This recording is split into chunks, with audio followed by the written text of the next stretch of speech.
Ciao, sono Tommaso dei FLESHGOD APOCALYPSE. Stasera siamo a New York City. Horns up.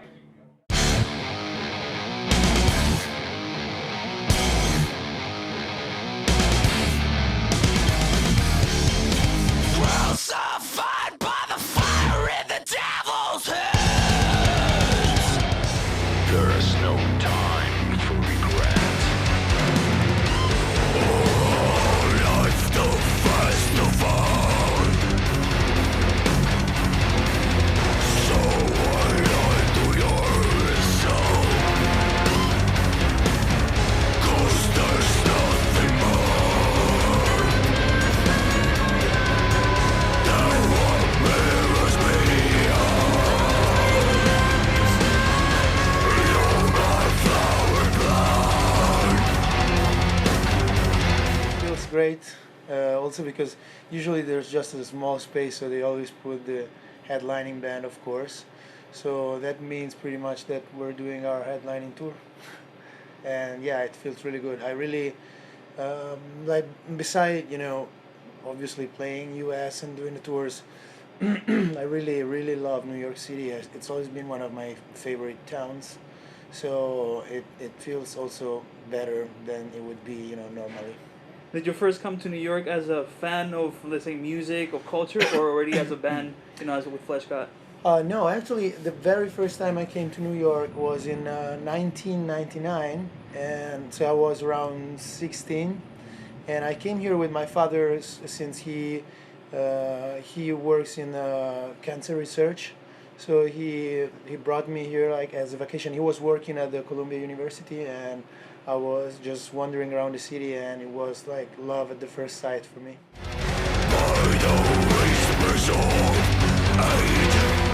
They love it. They love it. It's at the beginning, of course, they were a little probably worried, something like that. I mean, I've graduated in college anyway, so I think that's something that made them feel a little bit more comfortable because I have like a plan B. But at this point, they know that this is my job and they really like it. Of course, I mean, they're supporting me, and I see that they're always like, oh yeah, you're playing at the Gramercy tonight, that's great, so sort of, we're chatting all the time. I mean, they're very proud of it, so that's a very good thing. Right, that helps a lot, right? When you're on the road, you still have the support. It's not like you kind of in the back of your shoulder, you're like, oh, my family's not supporting me, which happens sometimes, Yeah, totally, absolutely.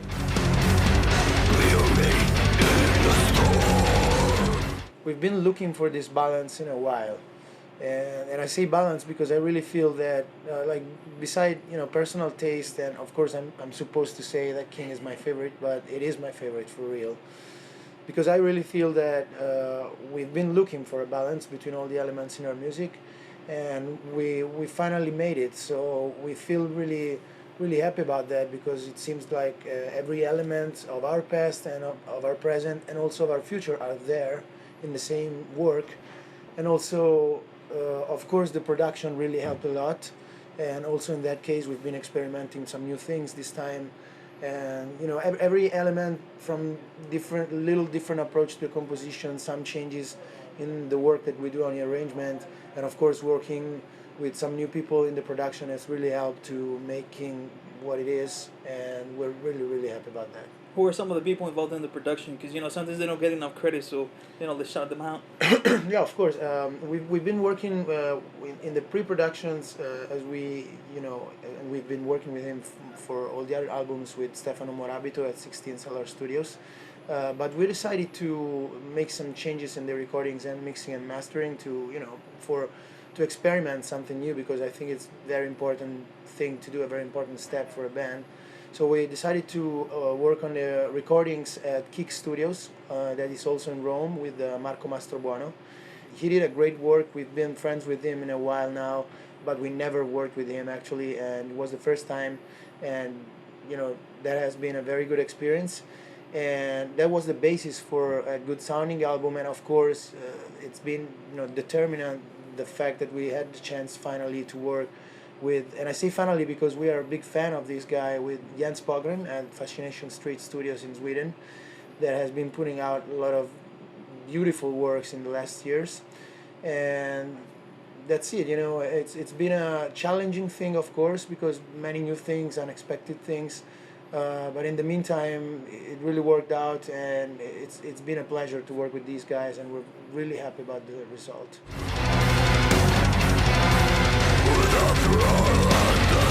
There's many things because the world moves really fast, and you have to be as fast. You know, that's the first thing, I guess. And also, we're, you know, music, and especially in our genre, has reached a very, you know, a level in which there are so many things going on, and the technical level is really high.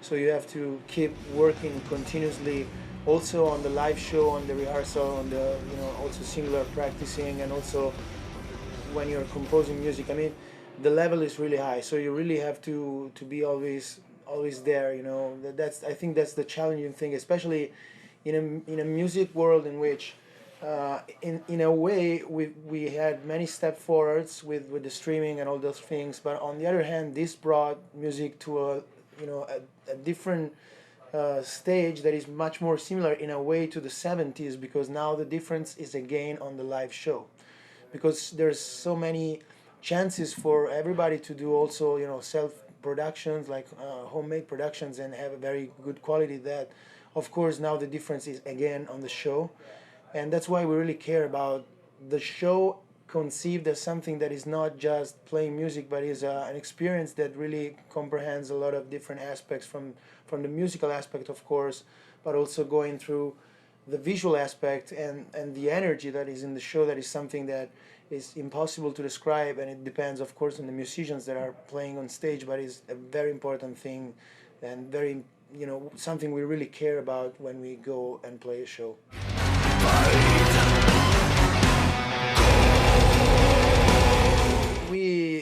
We've been working a lot on this, and of course, on one hand, you know, the more you go on, the more you have bigger responsibilities. So of course, there's always a challenge to take. But in the meantime, of course, we feel pretty comfortable because we you know, we work together really well, and we know each other really well.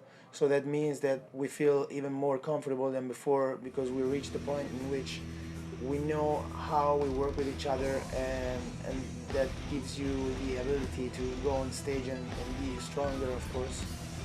And what are some of the things you guys do to prepare for a tour? One thing is that, of course, for example, every time you work on new songs and you bring new songs live, it's always like starting from the beginning, because of course you've been rehearsing a lot and everything, but playing a song in the show is something so different that it's like if your body and your mind has to readapt completely before you reach to that point in which you have those songs at the same level of the other songs.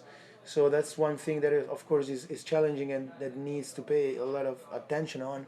And, you know, beside that, you know, we really try to be as positive as possible, to be relaxed, and try, of course, to work on the details. I mean, you don't have to become compulsive, because it's very dangerous when you're on tour. You have also to take your time to relax and not think too much about the show, because otherwise you're gonna waste that energy.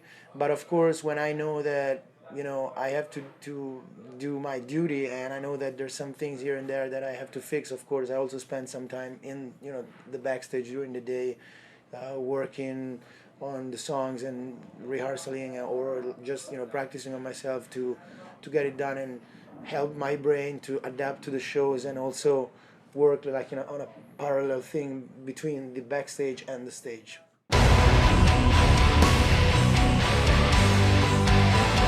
Yeah, you know, on that side too, it is so important for us to put on a story.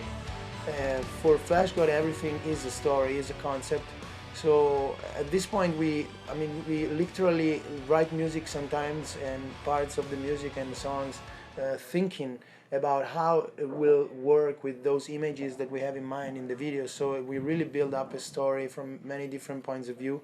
So in this case, yeah, it's been absolutely challenging. We've been thinking about the storyline, and, you know, putting on little elements during the last year, like for almost 1 year. And when we got to the shootings, it was extremely challenging, especially for the location, because we've been searching a lot, we've been talking to many different people, and also went to visit a lot of places, and we've been lucky in a way on that side, because we found the right place a few weeks before, because we were really still searching for the proper place. We had some options, but none of those options were actually what we were looking for. And then we found, this guy, a great guy. He's a private, it's a private property. So, and he and it's like a very, very big mansion, and actually the whole place, and it's thousands of square meters. It's completely left as it would be during the 19th century, and all the furniture, everything. So we found this place, and it was amazing, because we had the chance to build up many different sets of the video in the same place, and that's great, because you don't have to move too much from one place to another. And then, as we usually do, it's been obviously hardcore. We've been like doing shootings for 18 hours a day, like something like that, because when there's a creative flow, it is almost impossible to stop, and it is like that. We're really intense on everything, so everything gets really intense on many points of view. But yeah, I mean, also the people who worked, the actors and the people who worked in the video really did a great job, in my opinion. I was a little under pressure, of course, because for the first time I was actually acting as the main character, and one of the main characters, because the main character is of course the Queen, but I was between the main characters, and it's been obviously also on that side a very particular experience, because I really had just a little taste of what actors should have in everyday's life, and of course I am not an actor, so it's crazy, because you really understand that you have to put yourself in a psychological level that is completely different from anything you tried before, and it makes you understand that every artistic job has a different approach, but in the meantime there are so many similarities, because it is the same when you play on stage. It takes so many years to get into that state of concentration and that mental approach that you keep working on for your whole life. It's like an endless path. So it's really, really interesting, and we're really, really happy about how the video came out in the end. Nice. And finally, obviously Italy is known for not only great food, but amazing art from, many centuries ago. What are some of the masters of Italian art that have influenced you as an artist nowadays? I mean, musically talking, we had so many. If you think about Paganini, if you think about Rossini, we had, and Verdi, we had so many of the most important classical musicians, of course together with other countries, because like Germany and Russia and Austria, they've been putting out so many incredible musicians. And of course, into what we do, there is not only the music. I think that our approach is really connected also to the way our school works, and the fact that obviously we are continuously living into art and into history. So the fact that when you're a kid you go with your parents to Rome, and you can visit all those things, and you can go and see paintings from Michelangelo or Leonardo or whatever, and like you see all those incredible things that these guys have been doing during the centuries. It's something that really stimulates your imagination as a kid, and I really think it is something that strongly reflects in whatever we do. Alright, man, anything else you want to tell the fans that are watching right now? Yeah, thank you very much for the support, because we are here because of you, and thank you New York City in this case, because as I said, we love New York City, I love New York City, and the reaction here has always been amazing, and we look forward to a probably sold out show tonight, so just expect the maximum from FLESHGOD Apocalypse. Thank you. Thanks, man. Have a great show tonight. Thank you. Cool. Bye.